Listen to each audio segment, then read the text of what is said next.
How to create and enable business account on Instagram. This is what we are going to talk about today in this video. So make sure to subscribe to the channel. This really helps a lot. Without any further ado, let's move into the video. First of all, open Instagram app on your mobile.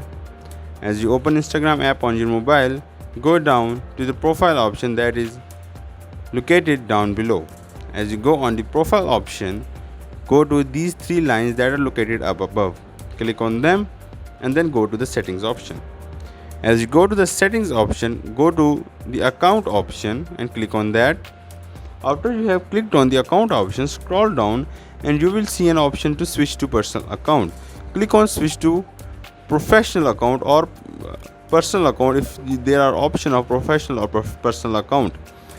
I am going to click on switch to professional account. As I click on switch to personal account, it will make me go through several of steps which I have to follow in order to make the professional account. If I follow the steps correctly, then I will be able to make the professional account. So this is how you can make and enable the professional account, and you can also shift from personal to professional account without any delay at any time you want. This is all from the video. Make sure to subscribe to the channel, and if you have any question, put it down in the comment section. Also make sure to like.